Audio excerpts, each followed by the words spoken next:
কিশোরগঞ্জের বিস্তীর্ণ হাওর জুড়ে শোভা পাচ্ছে বোরো ধানের সমারোহ। যতদূর চোখ যায় যেন সোনালী ধানের সাম্রাজ্যই চোখে পড়ে। গহীন হাওরে বছরে অর্ধেক সময় জুড়ে পড়ে থাকে জিরাতি নামের একদল কৃষক। বোরো মৌসুমে হাওরে ছোট ছোট কুঁড়ে ঘর বানিয়ে বসবাস করেন জিরাতিরা। কৃষকরা জানান, জীবনের ঝুঁকি নিয়ে বছরের ৬টি মাস তারা পড়ে থাকেন এখানে। কিশোরগঞ্জ থেকে কাউসার আহমদ টিটুর তথ্যচিত্রে ডেস্ক রিপোর্ট। কয়েক কিলোমিটারের মধ্যে নেই গাছপালা কিংবা ছায়া। ছোট্ট কুঁড়ে ঘরের মাচায় স্যাঁতস্যাঁতে পরিবেশে বসবাস। একই ঘরে রাখা হয় গবাদি পশু। চরম স্বাস্থ্য ঝুঁকিতে জোটে না পুষ্টিকর খাবার। মোটা ভাত আর মরিচ ভর্তা কিংবা পান্তা, তাই দিয়ে চলে খাবার। নেই বিশুদ্ধ পানীয় জলের ব্যবস্থা। প্রাকৃতিক কাজ সারতে হয় ক্ষেতের আলে। আছে শিলাবৃষ্টি, বজ্রপাত সহ নানা প্রাকৃতিক বিপর্যয়ের আশঙ্কা।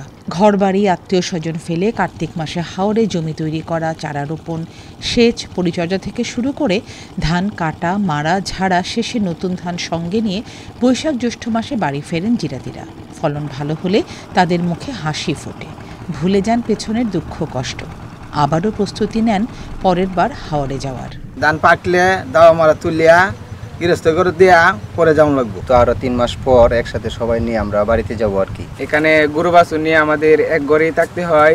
বছরের পর বছর, যুগের পর যুগ এভাবেই চলছে জিরাতিদের জীবনচক্র।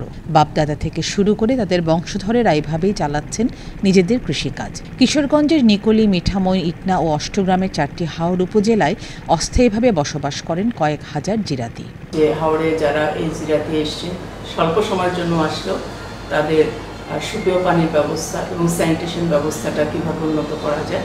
নিজের জীবন বাজিয়ে রেখে দেশের জন্য খাদ্য নিরাপত্তা নিশ্চিত করা এই খাদ্য সৈনিকদের খবর নেয় না কেউ। সুপেয় পানি ও রাস্তাঘাটের অভাবে দিন দিন কঠিন হচ্ছে এই গরিব জিরাতি চাষিদের জীবন ও কৃষিকাজে। ফারহান আহমেদ, আনন্দ টিভি, ন্যাশনাল ডেস্ক।